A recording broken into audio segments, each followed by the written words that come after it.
Hello friends, welcome to ಯಾರ್ತ್ರಿ cooking channel. ನಾನಿವತ್ತು ನಿಮಗೆ ಮನೆಯಲ್ಲೇ ಇರುವಂತಹ ಶಾವಿಗೆನ ಯೂಸ್ ಮಾಡಿಬಿಟ್ಟು ಯಾವ ರೀತಿಯಾಗಿ ಚಟ್ಪಟ್ ಶಾವಿಗೆ ಎಗ್ ನೂಡಲ್ಸ್ನ ಮಾಡೋದು ಅಂತ ಹೇಳ್ಕೊಡ್ತಿದ್ದೀನಿ. ತುಂಬಾ ಈಸಿಯಾಗಿ ಮಾಡ್ಕೊಬೋದು, ಟ್ರೈ ಮಾಡಿ ನೋಡಿ. ಮೊದಲನೇದಾಗಿ ನಾನಿಲ್ಲಿ ಸ್ವಲ್ಪ ನೀರನ್ನ ಕಾಯಲಿಕ್ಕೆ ಇಟ್ಕೊಂಡಿದ್ದೀನಿ. ಅದು ಚೆನ್ನಾಗಿ ಕುದಿ ಬರಬೇಕು. ಸೊ ಕುದಿ ಬಂದಮೇಲೆ ಏನು ಮಾಡಬೇಕು ಅಂದರೆ ಇಲ್ಲಿ ಸ್ವಲ್ಪ ಶಾವಿಗೆಯನ್ನು ತೊಗೊಂಡಿದ್ದೀನಿ. ನಿಮಗೆ ಎಷ್ಟು ಬೇಕೋ ಅಷ್ಟು ತೊಗೊಳ್ಳಿ. ನಾನಿಲ್ಲಿ ನನ್ನ ಮಗಳಿಗೆ ಲಂಚ್ ಬಾಕ್ಸಿಗೆ ಪ್ರಿಪೇರ್ ಮಾಡ್ತಾ ಇರೋದು. ಸೊ ಹಾಗಾಗಿ ಇಷ್ಟು ತೊಗೊಂಡಿದ್ದೀನಿ. ನಾನು ಕೂಡ ಫಸ್ಟ್ ಟೈಮ್ ಟ್ರೈ ಮಾಡಿದ್ದು, ಬಟ್ ತುಂಬಾ ಚೆನ್ನಾಗಿ ಬಂದಿದೆ. ಸೊ ನೀರು ಕುದಿಯುವಾಗ ಈ ಶಾವಿಗೆ ಹಾಕಬೇಕಾಗತ್ತೆ. ಇದನ್ನೇನು ಹುರ್ಕೊಳ್ಳೋದು ಬೇಡ, ಡೈರೆಕ್ಟಾಗಿ ಹಾಕಿದರೆ ಆಗುತ್ತೆ. ಚೆನ್ನಾಗಿ ಬೇಯಿಸ್ಕೊಬೇಕು. ಇವಾಗ ಈ ರೀತಿ ಫಸ್ಟಿಗೆ ನೀರಿಗೆ ನಾವು ಈ ಥರ ಶಾವಿಗೆಯನ್ನು ಹಾಕಿಬಿಟ್ಟು ಬೇಯಿಸ್ಕೊಳ್ಳೋದ್ರಿಂದ ಶಾವಿಗೆ ಅಂಟಂಟು ಬರೋದಿಲ್ಲ, ಉದ್ರುದ್ರಾಗಿ ಬರುತ್ತೆ. ಸೊ ನೋಡಿ, ಶಾವಿಗೆ ಇವಾಗ ಆಲ್ಮೋಸ್ಟ್ ಬೆಂದಿದೆ. ಇವಾಗ ಈ ನೀರೆಲ್ಲ ಬಸ್ಬಿಟ್ಟು ಶಾವಿಗೆ ಮಾತ್ರ ತಗೋಬೇಕಾಗತ್ತೆ ನೋಡಿ. ಸೊ ನೀರನ್ನು ಬಸ್ದ ಮೇಲೆ ಇದಕ್ಕೆ ಸ್ವಲ್ಪ ತಣ್ಣೀರನ್ನು ಹಾಕ್ಕೊಳ್ಬೇಕು ಮೇಲ್ಗಡೆ. ಯಾಕಂದರೆ ಅದೇ ಥರ ಬಿಸಿ ನೀರಲ್ಲೇ ಬಿಟ್ಟರೆ ಮುದ್ದೆ ಆಗಿಬಿಡುತ್ತೆ. ತಣ್ಣೀರು ಹಾಕಿದರೆ ನಮಗೆ ಇದು ಉದ್ರುದ್ರಾಗಿ ಬರುತ್ತೆ. ಸೊ ಹಾಗಾಗಿ ತಣ್ಣೀರು ಹಾಕ್ಕೊಬೇಕು. ನೆಕ್ಸ್ಟ್ ಒಂದು ಪ್ಯಾನ್ಗೆ ನಾನು ಸ್ವಲ್ಪ ಎಣ್ಣೆ ಮತ್ತು ತುಪ್ಪ ಹಾಕ್ಕೊಂಡಿದ್ದೀನಿ. ನಂತರ ಆನಿಯನ್ ಮತ್ತು ಕ್ಯಾರೆಟ್ ಸೇರಿಸ್ಕೊಂಡಿದ್ದೀನಿ. ಕ್ಯಾರೆಟ್ ತುರಿಸ್ಕೊಂಡಿರೋದು. ನೀವು ತರಕಾರಿ ಬೇರೆ ಬೇಕಿದ್ದರೂ ಬೇರೆ ಎಲ್ಲ ತರಕಾರಿ, ಕ್ಯಾಪ್ಸಿಕಮ್ಮು, ಸ್ಪ್ರಿಂಗ್ ಆನಿಯನ್ಸ್ ಎಲ್ಲನೂ ಯೂಸ್ ಮಾಡ್ಬೋದು. ನಾನಿಲ್ಲಿ ಅರ್ಜೆಂಟ್ಗೆ ಲಂಚ್ ಬಾಕ್ಸ್ಗೆ ಏನು ರೆಡಿ ಮಾಡೋದು ಅಂತ ಹೇಳಿ ಯೋಚನೆ ಮಾಡ್ತಿದ್ದಾಗ ಈ ರೆಸಿಪಿ ಟ್ರೈ ಮಾಡಿದ್ದು. ಸೊ ಮನೆಯಲ್ಲಿ ಕ್ಯಾರೆಟ್ ಇದ್ದಿದ್ದರಿಂದ ಅದನ್ನ ಹಾಕಿದ್ದೀನಿ. ಮತ್ತು ನನ್ನ ಮಗಳು ಸ್ವಲ್ಪ ಕಡಿಮೆ ಇವಾಗ ಟೊಮೆಟೊಸ್ ಎಲ್ಲ ತಿನ್ನೋದು. ಸೊ ಹಾಗಾಗಿ ಟೊಮೆಟೊ ಎಲ್ಲ ಹಾಕಲಿಲ್ಲ ನಾನು.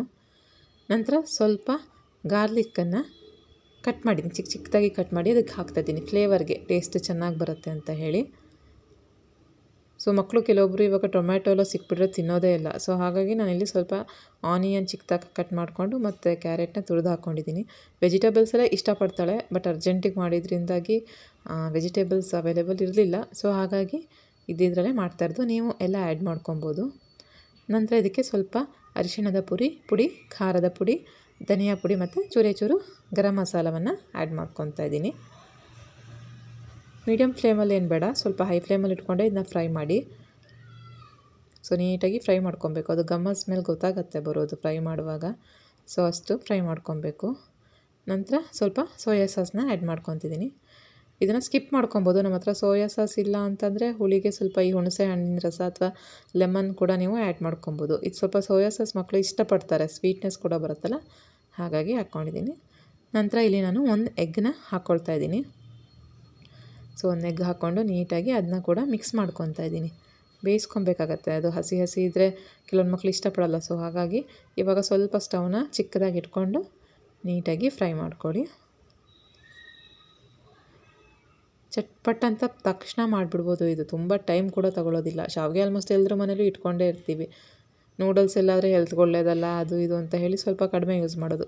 ಶಾವಿಗೆ ಆದರೆ ಈಸಿಯಾಗಿ ಯೂಸ್ ಮಾಡೋದು. ನೋಡಿ ಇವಾಗ ತಣ್ಣೀರು ಹಾಕಿಟ್ಟಿದ್ದಕ್ಕೆ ಎಷ್ಟು ಹೊತ್ತಾದರೂ ನೋಡಿ ಎಷ್ಟು ನೀಟಾಗಿ ಉದ್ರುದ್ರಾಗಿದೆ ಇದು. ಅದೇ ಬಿಸಿನೀರಲ್ಲೇ ಹಾಗೆ ಇಟ್ಬಿಟ್ಟಿದ್ರೆ ಏನಾಗ್ತಿತ್ತು ಅಂದರೆ ಮುದ್ದೆ ಆಗಿಬಿಡ್ತಿತ್ತು ಇದು ಶಾವಿಗೆ. ಸೊ ನೀವೇನೇ ಉಪ್ಪಿಟ್ಟು ಏನೇ ಟ್ರೈ ಮಾಡಿದ್ರು ಈ ಥರ ಟ್ರೈ ಮಾಡಿ.